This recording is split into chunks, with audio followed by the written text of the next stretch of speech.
Merci. Monsieur le ministre, Monsieur et Mesdames les représentants de l'État, Messieurs et Madame les représentants des partenaires au développement,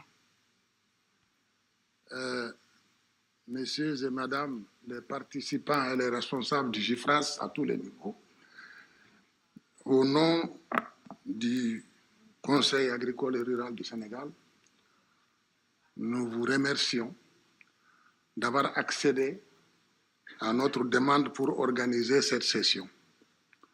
Et donc, en disant cela, nous remercions celle qui était en ce moment notre directrice et qui s'est battue pour que ça se fasse. Tout cela n'a pas été possible si l'équipe ne s'est pas mobilisée, n'a pas mouillé la chemise des jours et des semaines pour pouvoir faire ce que nous sommes en train de vivre. Donc, nous remercions tout le personnel de l'ANCAR, tout le personnel des partenaires de l'ANCAR, les sociétés, l'ISRA, etc. Mais on dit que la force du caïman, c'est l'eau. Et donc, nous remercions l'État, qui est représenté ici par le ministre. Un ministre un peu particulier parce que, à l'écoute des paysans pour qui il travaille nuit et jour. Ce n'est pas facile de travailler avec les paysans parce que nous sommes divers et souvent même nos intérêts sont contradictoires. Mais il arrive quand même, dans la meilleure de ses moyens pour pouvoir satisfaire tout le monde. Ceci dit, je pense que la déclaration de Dakar a fait une bonne synthèse qui a montré tout simplement la complexité du sujet. Et nous restons toujours sur notre fin, sur le comment. Tout a été dit. Mais comment décloisonner? Comment faire que ceux qui sont obligés d'être ensemble soient ensemble? Pas sur le papier. Je crois que là, le premier niveau, c'est des convictions. Est-ce que la recherche, les membres de la recherche des universités sont convaincus que les sciences endogènes ont précédé ce qu'ils ont appris? C'est fondamental. Est-ce qu'ils savent qu'avant l'arrivée de l'école, les gens cultivaient, ils faisaient la pêche, ils faisaient l'élevage, ils se concertaient, ils avaient des mécanismes de dialogue pour anticiper. Si cela n'est pas une conviction profonde chez eux, ils ne pourront jamais créer la différence. Et donc, on part de là. Et avant le ministère de l'Enseignement supérieur, il faut amener le ministère de l'Éducation. Depuis l'arrivée de l'école jusqu'à aujourd'hui, on continue de dire aux enfants, si tu ne travailles pas bien à l'école, tu vas aller cultiver. Et donc, c'est le gap le plus dangereux. Et mieux, cet enfant, quand il vient à l'école, on le sort de ce qu'il croyait. On ne parle pas de lui, de son histoire, de sa culture, de son alimentation. Il devient hybride. Et vous savez, les hybrides ne se reproduisent pas. Et donc, la difficulté fondamentale après le niveau des chercheurs, c'est la formation. Donc, c'est l'éducation, le ministère de l'Éducation d'abord, pour régler ce problème. Les enfants ne mangent pas les mets qu'ils mangent dans leur famille. Eh bien, comment voulez-vous que le changement alimentaire ne s'accélère pas? Ce sont des questions de fond. Le troisième élément, ceux qui ont eu la chance de faire des études comme M. le ministre et d'autres qui sont dans la salle, quand vous avez la malchance de rentrer pour dire à vos parents, j'ai bien réussi, j'ai mes diplômes, mais je veux un terrain ou bien donnez-moi 5 vaches, c'est le deuil à la maison. On dit, nous, on s'est investi et tu viens nous dire encore que tu veux faire ça. Alors, quand vous prenez ces 3-là, vous devez comprendre que l'affaire n'est pas facile. Comme on le dit à côté, ce n'est pas encore arrivé. Et voilà, ce sont ces questions-là qu'on met à côté, alors que c'est les fondements pour sortir du blocage. Il y a tellement de professeurs, de chercheurs qui ont été dans les villages jusqu'à l'université, qui devenus ingénieurs ou éleveurs deviennent convaincus que là où ils étaient, il n'y a pas de connaissances. Ce sont les gaps et les contradictions. Et ça, il faut qu'on les règle. Parce que tout simplement, il est reconnu que tout ce que les gens ignorent n'existe pas pour eux. Oui, quand ils ignorent quelque chose. Aujourd'hui, on parle de, comment vous appelez ça? La nouvelle invention. Intelligence artificielle. Si moi, je suis dans mon village là-bas en train de cultiver mon maïs, qu'est-ce que j'ai à voir avec ça?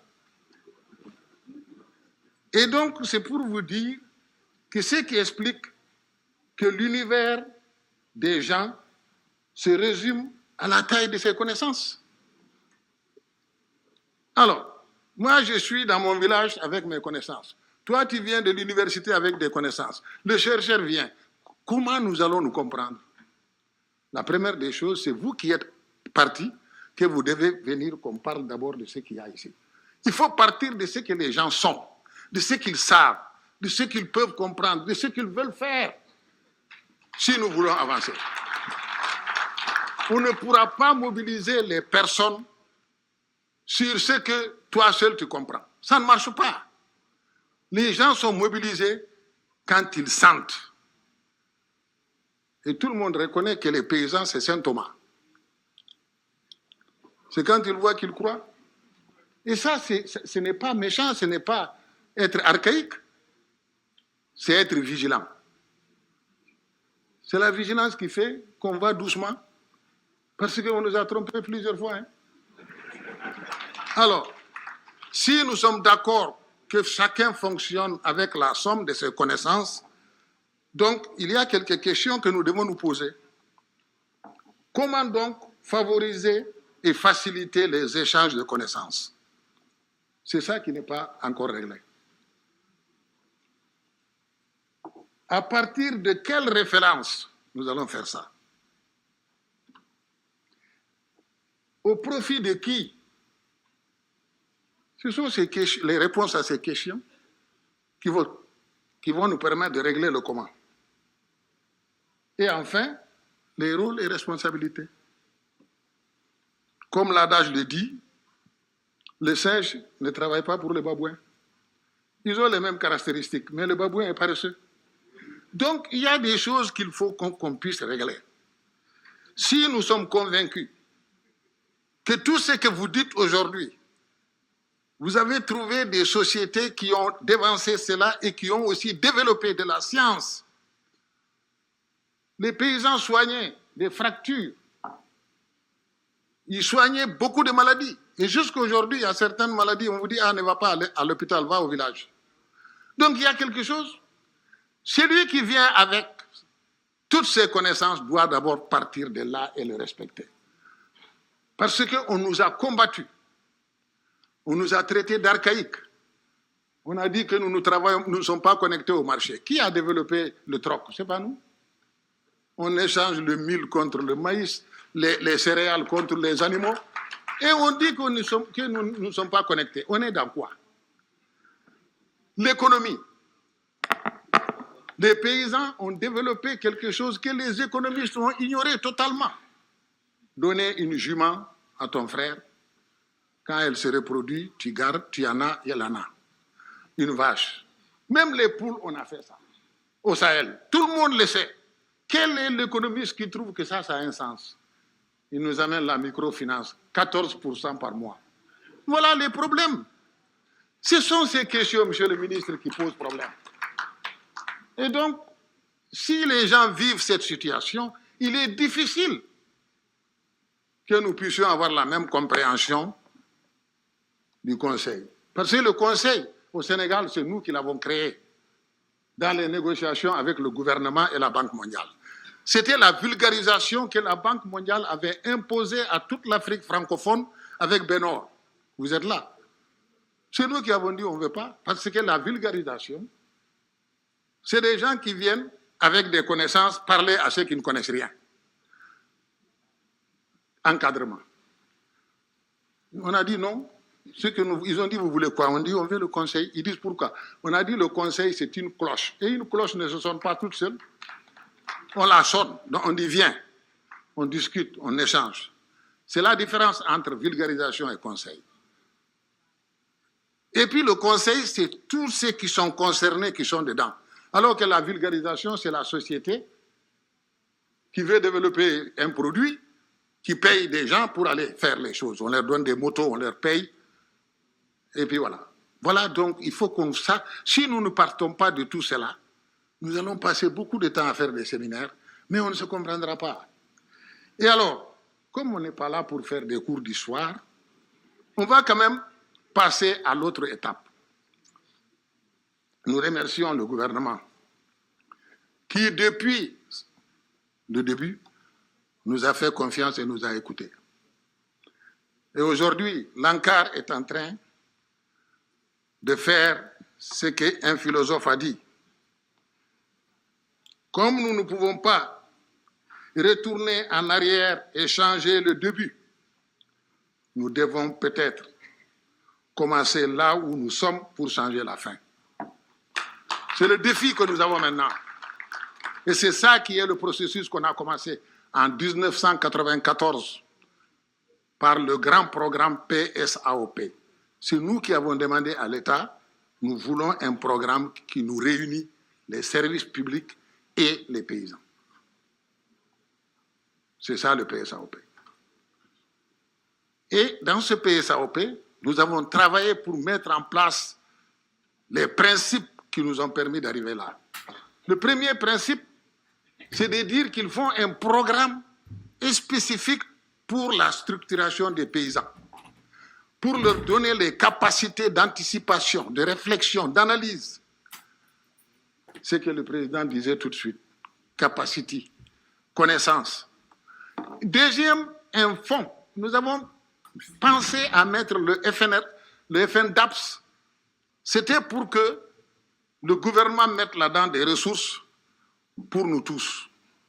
C'est-à-dire l'ISRA, les paysans, l'ITA, etc., que nous ayons tous, nous venons tous chaque année faire un PTBA sur les activités qui nous concernent. Les salaires, ce n'est pas notre affaire. Nous avons voulu avoir les directions régionales du développement rural. Ça n'a pas pu être possible. Donc, chaque fois qu'on essaye de dire « venons ensemble », on nous dit « ah, bon, vous savez, c'est différent parce que, etc. » Et vous avez des exemples. Vous allez voir les agronomes. Vous venez pour dire « ah, je suis venu vous parler, moi je suis en train de faire des oignons ». Il dit « non, moi je ne suis pas dans l'oignon, je suis dans la pomme de terre ». Vous voyez déjà. Vous allez voir le vétérinaire, vous dites « mon mouton », il dit « non, moi je m'occupe des bœufs ». Bon, voilà déjà, alors que dans la maison, qu'est-ce qu'il y a? Dans la maison, il y a la multifonctionnalité et la multidimensionnalité. Nous faisons l'élevage, nous faisons l'agriculture, nous faisons la pêche, tout. Et nous développons toutes les sciences qui nous permettent. Voilà un gap fondamental. Et on trouve que bon, c'est pas grave. C'est grave parce qu'on n'avance pas. Et il y a des milliards qui sont dépensés. C'est ça la réalité. Alors donc, je voudrais tout simplement, Monsieur le ministre, vous dire que vous êtes dans la bonne voie. Avançons ensemble. Mais si on avance, il faut tenir compte des capacités et des rythmes de chacun. Oui. On ne fait pas de compétition où on aligne les voitures, les motos et les vélos. Ça ne marche pas. Voilà. Donc, essayons, Monsieur le ministre, de donner le temps au temps. Parce que tout ce qui est réglé nous met en face de 1000 choses qui doivent commencer. Ça ne s'arrête pas. Donc réglons les choses. Si tout cela a été possible, c'est grâce aux paysans qui se sont restructurés. qui se sont battus pour la dignité des paysans, qui ont dit « Nous ne sommes pas des gratteurs de terre, nous sommes des êtres humains, descendants des constructeurs des empires. » C'était ça la base du mouvement paysan sénégalais. La bataille pour l'identité, la bataille pour la reconnaissance, sur les avoirs, les pouvoirs et les savoirs. L'expérience du Sénégal est très loin et nous voulons que ça continue. Nous vous remercions. Nous avons beaucoup appris ces 3 jours avec vous qui êtes venus. Le mouvement paysan sénégalais a été membre fondateur du mouvement paysan régional de l'Europa et membre fondateur du mouvement continental PAFO. Nous vous remercions et à la prochaine.